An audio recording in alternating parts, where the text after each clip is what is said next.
this video, I'm going to be teaching you guys how I went from being a skinny little twig to a guy that has put on quite a bit of muscle. Listen, I'm not Ronnie Coleman, I'm not Jay Cutler, but I am a natural lifter. I've never taken any steroids, none of that, and I managed to put on a significant amount of muscle from that period of time to now, and also a crap ton of strength. So let's get straight to it. And listen, I'm no one special, I'm the same as you guys. So these tips I'm going to give you guys are things that genuinely work. Sure, is there a chance it may not work for you? Probably, you know what I'm saying? Like, there's always a chance, but these tips will work for sure. I mean, let's be real for a second.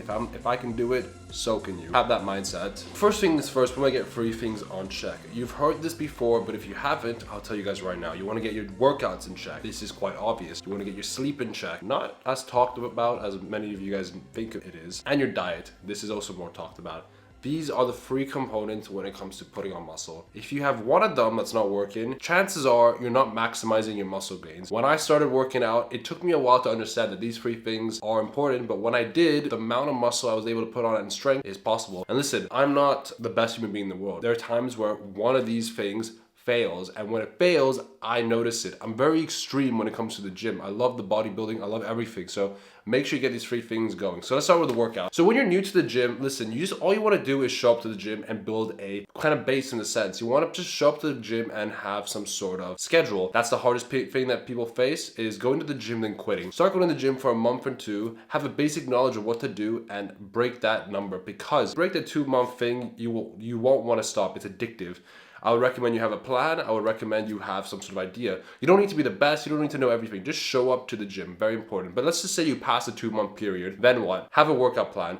Have a plan that's catered to you. Listen, it's hard to tell what your weaknesses are and what your strengths are. Ask yourself, how many days can I train and how many hours can I do? So I would recommend you train your muscle group twice a week. So hitting your chest twice a week, back twice a week, legs twice a week. So organize yourself based off that. Now, if you want me to create a personal schedule for you, DM me shreds on Instagram and we can get to work, and I can create you a personal workout plan and a diet plan. So let me know down in the comments below. So guys, get yourself a workout plan and stick to it. I don't want you to really worry about progressive overload in the beginning, because when you start working out, it's going to be a lot easier to put on muscle. What you want to do is learn how to do the movements. Make sure your form is in check. Now, we will love to move strength, because when we're younger and we haven't benched heavy numbers, it's a lot easier for you to do so. So do that, but first things first, focus on form. So your sleep. Sleep is the most important thing. Why? That's actually when you're losing weight and building muscle. When you have bad sleep, your workout's gonna be awful. You won't put on as much muscle as you want to, and your body fat loss journey will be awful. So make sure you do 2 things right: length and quality. Quality is crucial, because if you're sleeping the 8 hours you're supposed to, and the quality is bad, it's just kind of productive. So what are the things that you can do? Well, I'll quickly tell you. Temperature, when it's cooler, I notice that's better. Again, there are people that prefer sleeping in the heat. If that's the case, do what works well for you. But I'm talking generally. When it's colder, it's better. Obviously, this is a no-brainer. Blackout, make sure it's nice and dark. I have a PC set up right next to me where sometimes it flashes lights. I plug out everything. Is it a pain in the ass? Sure. But I do it because I want 0 lights. I don't want anything to distract me while I wake up, because deep sleep is crucial. I take magnesium at nighttime. My specific magnesium that I take is like a sleeping agent, so it's good at nighttime.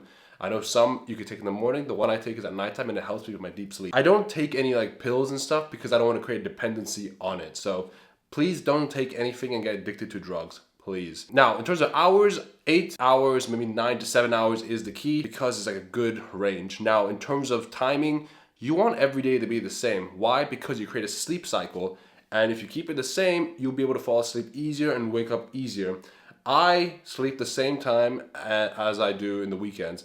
Maybe an hour difference at the very most. Maybe the weekend I want to sleep an hour later than I do, but I keep everything the same. Why? Because it works really well. I would not be doing this if it wasn't working. This worked very well. So get your sleep in check. So diet is easily almost as important as all of them. Probably more important than each of them. Why? Because if you have a shit diet, you won't be able to put on muscle, won't be able to lose weight. So you want to eat a few things. High protein, high water, high carbs, and healthy fats, but not as high as you want to, because getting your fat is high in calories. 1 gram of fat is 9 calories, and if you add that up, very high in calories. So we want to make sure we prioritize protein, not because protein is the most important. I mean, it is, but mainly because it's hard to actually get in your protein. It's a lot easier to get in carbs and fat, because of how easy it is. Most foods like snacks are carbs and fat. Protein requires more effort. You gotta take the package out, open it up, weigh it, and cook it, right? I mean, that's kind of the dish. But prioritizing protein is so much easier. So I would do that. Make sure you track your calories. I've been tracking my calories every single day for nearly 5 years. September will be 5 years. I've been tracking my calories. Been using MyFitnessPal, one of the best apps out there. I'm sure there's great apps out there as well. So I weigh my food, I track my food, make sure everything is precise. Now, in terms of the actual quantity of food, I recommend you eat high protein, healthy food. You could go out to eat, but the issue is that you can never be too accurate because you don't have control. Someone else is cooking it for you.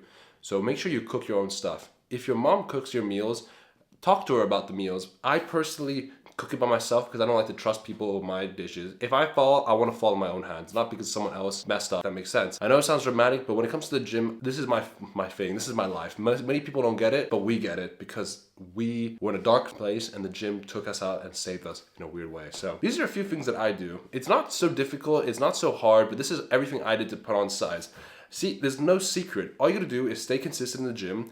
Don't stop. Even when there's times where you are not motivated, just show up to the gym. Even if you have a shitty workout, you worked out today. If you skip the gym, you took the L because you skipped a day and your little competitors are working out and surpassing you. You don't need to be the best at everything, but have a plan and show up and make sure you're getting your meals in and make sure you are aware. Another thing that I always do is plan ahead. Like tomorrow, I know what I'm doing and I plan my meals ahead. It keeps me organized and it keeps me from failing. So these are a few things that I do. So that is the end of the YouTube video, guys. I wanted to quickly say thank you for all the support. This is a quite fast one because if you guys don't know, I'm doing some side works as well. So it's kind of hard to maintain videos, gym, and work, but we're making it work because I love YouTube and I love everything about it. So please support me so we can, make more better quality videos. And I have a question. Let me know if you guys want me to do 2 videos a week, but higher quality versus free. That's a big question. But anyways, next video will be coming on Monday, and I'll see you guys then. Thank you for all the support, and peace.